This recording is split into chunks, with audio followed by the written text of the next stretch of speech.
Bonjour à tous, chers membres de la QCPE. Aujourd'hui, je vous retrouve pour une deuxième capsule Minute Santé Psychologique. Aujourd'hui, on va se focaliser sur le soutien social. Certains savent de quoi je parle, pour les autres, je vais l'expliquer. Donc, soutien social, on parle aussi bien des réactions positives les uns envers les autres, comme du soutien social, soutien organisationnel, comme pouvoir demander conseil ou un service à quelqu'un, et pouvoir aussi exprimer, on parle de ventiler souvent, exprimer ses problématiques et aussi parler de ses bons coups. Alors, on va séparer cette vidéo en deux parties. On va parler du soutien social dans la vie professionnelle, donc au travail, et aussi dans la vie personnelle. Donc au travail, on parle du soutien social aussi bien du gestionnaire envers son équipe, donc les employés, et vice-versa, également entre collègues. Alors, dans les installations, bien sûr, toujours dans le respect des mesures sanitaires, vous allez pouvoir continuer à vous voir et à avoir des relations et donc à favoriser le soutien social. On m'a parlé d'exemples vraiment sur le terrain, donc je remercie pour ceux qui m'ont fourni ces exemples.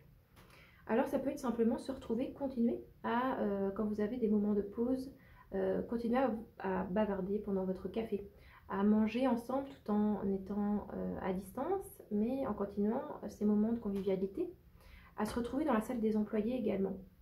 Et puis il y a toutes les parties extérieures, c'est-à-dire que quand vous surveillez, pour les éducatrices j'entends, les enfants qui sont en train de jouer à l'extérieur, vous pouvez très bien vous mettre à proximité et continuer à parler et à vous soutenir. Vous avez aussi une démarche volontaire qui va être de prendre une marche à un moment donné à la fin de votre shift, ou alors si vous pouvez être remplacé, partir prendre une marche et puis discuter avec un membre de votre équipe. Il y a un autre point intéressant qui est la création de binômes ou de triades.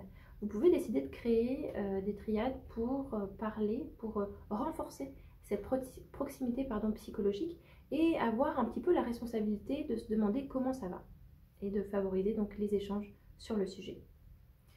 À distance, je ne sais plus parler, vous pouvez très bien continuer à utiliser les plateformes que vous utilisez, donc Zoom, Teams, Messenger avec les groupes privés et j'en passe. Ça permet en fait de continuer à chatter, donc à discuter via le clavardage ou bien à faire des réunions et à parler de vive voix en visio. Pour ce qui est de l'aspect plus soutien renforcé, lorsque le soutien social d'un collègue, d'un gestionnaire a ses limites, vous pouvez très bien demander du soutien social par les professionnels et donc vous pouvez retrouver ce soutien via les programmes d'aide aux employés notamment ou alors d'autres numéros qui sont disponibles sur l'onglet soutien psychologique du site AQCPE. Deuxième partie sur la vie personnelle. Ça va être la même chose, on veut garder le contact avec notre famille, donc notre foyer, avec ses amis, avec son entourage et également au niveau de sa communauté.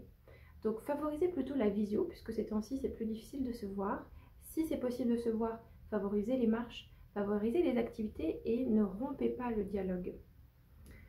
Autre point, il y a des exemples qui m'ont été cités, c'est comme vous pouvez aussi avoir du fun et effectuer du soutien social en jouant à des jeux en ligne par exemple. Ou alors en prenant un repas aussi, ça peut être une bonne idée. J'aimerais conclure cette vidéo par une phrase qui a été soumise par Alicia Negrini, qui est une chercheuse à l'IRSST.